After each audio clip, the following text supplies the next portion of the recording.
క్రీస్తు ప్రభువునందు మాకు అత్యంత ప్రియులైన మీ అందరికీ లైఫ్ చర్చ్ వైజాగ్ నుండి శుభములు. ప్రియులారా, ప్రతిరోజు ఈ హోప్ ఫర్ టుడే సందేశాలు వింటూ మీరు ఆశీర్వదించబడుతూ ఉన్నందుకు దేవునికి స్తోత్రాలు చెల్లిస్తూ ఈరోజు హోప్ ఫర్ టుడే సందేశంలోనికి మిమ్మల్ని ప్రేమపూర్వకంగా ఆహ్వానిస్తున్నాను. ఈరోజు కీర్తనల గ్రంథము నుండి 46వ కీర్తన 10వ వచనాన్ని మీ ముందు ఉంచుతూ ఉన్నాను. 46వ కీర్తన 10వ వచనం. ఊరకుండుడి, నేనే దేవుడినని తెలుసుకొనుడి, అన్యజనులలో నేను మహోన్నతుడనగుదును, భూమి మీద నేను మహోన్నతుడనగుదును. ఇవి తండ్రి అయిన దేవుడు మాట్లాడిన మాటలు. ఊరకుండుడి, నేనే దేవుడినని తెలుసుకొనుడి అని చెప్పడంలో అక్కడ కేవలం ఆయన దైవత్వాన్ని చూపించడం మాత్రమే కాదు, మన ప్రతికూల పరిస్థితులన్నిటి నుంచి ఆయన విడుదల చేయగలడు అనే విషయాన్ని మీరు తెలుసుకొనుడి అని చెప్పడంలో భాగం అది. ఊరకుండుడి అని మాట్లాడుతున్నాడు. చాలాసార్లు చాలా సందర్భాల్లో మన ప్రతికూలతల్లో మనం నిస్సహాయులమైపోతాం.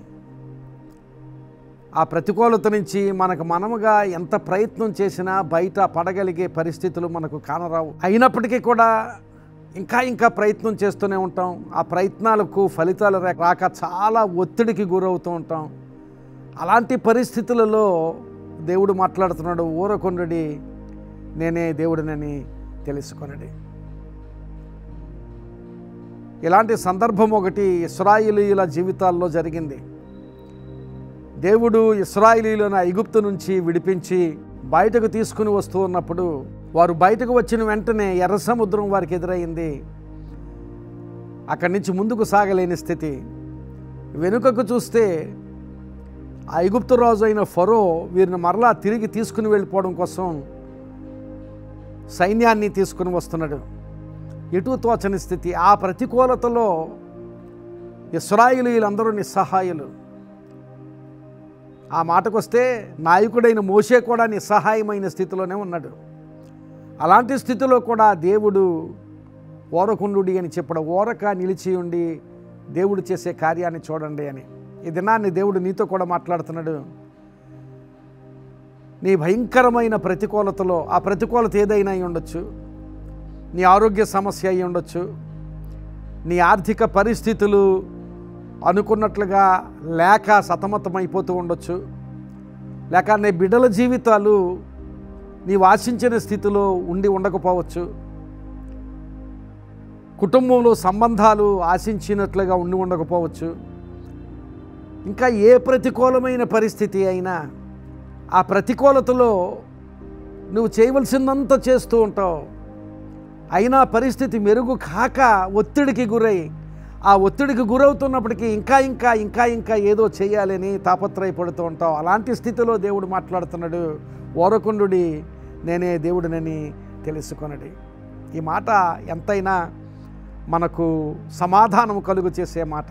నిజంగా ఆయనకు ప్రథమ స్థానాన్ని ఇచ్చి ఆయన మీద సంపూర్ణమైన విశ్వాసంతో ఆనుకొని నీ నిస్సహాయ స్థితిలో ఆయనకు పరిస్థితిని అప్పగిస్తే దేవుడు తప్పక సహాయం చేస్తాడు. చేయగలిగినదంతా చేశాను దేవుని మీద ఆనుకొని, అయినప్పటికీ కూడా ప్రయోజనం లేదు అనుకున్నప్పుడు దేవుడు కలుగు చేసుకోనగలడు.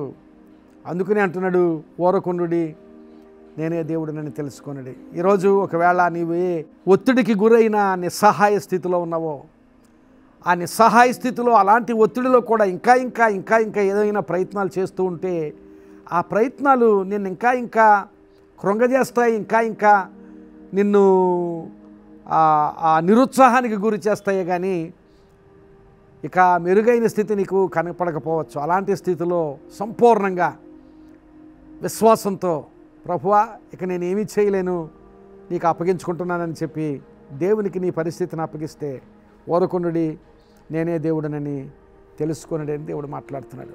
అక్కడ ముందు వచనంలో ఇంకో మాట కూడా ఉంది. ఆయనే భూదగంతముల వరకు యుద్ధములు మాన్పువాడు, విల్లు విరుచువాడును బల్లెమును తెగనరుకువాడును ఆయనే. యుద్ధరథములను అగ్నిలో కాల్చివేయువాడు ఆయనే. ఊరకుండుడి, నేనే దేవుడినని తెలుసుకొనుడి. ఈ దినాన్ని నీవు ఎలాంటి ప్రతికూలతలో ఉన్నా, ఎలాంటి నిరుత్సాహంలో ఉన్నా, ఎలాంటి ఒత్తిడితో సతమతమైపోతూ ఏం చేయాలో తోచక నిస్సహాయ స్థితిలో ఉన్నా, ఆ స్థితిలో ఊరకుండుడి, నేనే దేవుడినని తెలుసుకొనుడి అని దేవుడు మాట్లాడుతున్నాడు. ఆయన మీద నీ భారాన్ని మోపు, ఆయన మీద ఆనుకో, ఆయన మీద విశ్వాసం ఉంచు. దేవుడు తప్పక నీ జీవితంలో గొప్ప కార్యం జరిగించి ఆ పరిస్థితి నుంచి విడుదలనిస్తాడు. అలాంటి విడుదల దేవుడు నీకు ఇచ్చి ఆశీర్వదించునుగాక. ఆమేన్. ప్రార్థన చేసుకుందాం. ప్రియుడైన మా తండ్రి, కృపగల మా దేవ, ఈ మంచి మాటలను బట్టి మీకు స్తోత్రాలు. ఈ మాటలను బట్టి మా హృదయాల్లో ఎంతగానో ప్రోత్సహించబడుతున్నాం ప్రభా. ప్రోత్సాహాన్ని బట్టి మీకు స్తోత్రాలు చెల్లిస్తున్నాం. ఈ సమయంలో ప్రభువా, ఈ మాటలు విన్న వారందరికీ అలాంటి ప్రోత్సాహాన్ని దయచేసి, ఒకవేళ వారి జీవితాల్లో జరుగుతున్న స్థితిగతులను బట్టి ఒత్తిడికి గురై ఇక నిస్సహాయ స్థితిలోనికి వెళ్ళిపోయిన స్థితిలో ఇంకా నిరుత్సాహానికి గురవుతున్నట్లయితే, అలాంటి స్థితిలో నీవిచ్చిన మాటను ఈ బిడ్డలు స్వీకరించి విశ్వాసంతో నీ మీద ఆధారపడి కనిపెట్టగలిగే అనుభవాలు ఈ బిడ్డలకు దయచేయమని ప్రార్థన చేస్తూ, ప్రభువా, నీవిచ్చే ఆశీర్వాదాన్ని, నీవిచ్చే ఆ విడుదలను పొందుకోగలిగే గొప్ప అనుభవం ఈ విన్నవారందరికీ దయచేయమని ప్రార్థన చేస్తూ యేసునామమున అడుగుచున్నాను తండ్రి. Amen. God bless you friends. Have a wonderful day. ఈ వీడియో వలన మీరు ప్రోత్సహించబడి ఆశీర్వదించబడితే తప్పక ఈ వీడియోను మీ ఫ్రెండ్స్కి, మీకు తెలిసిన వారికి షేర్ చేయండి. వాళ్ళు ఆశీర్వదించబడినప్పుడు ఆ ఆశీర్వాదాన్ని దేవుడు కూడా మీ మీదకి పంపిస్తాడు. అట్టి ఆశీర్వాదం మీరు పొందుదురుగాక.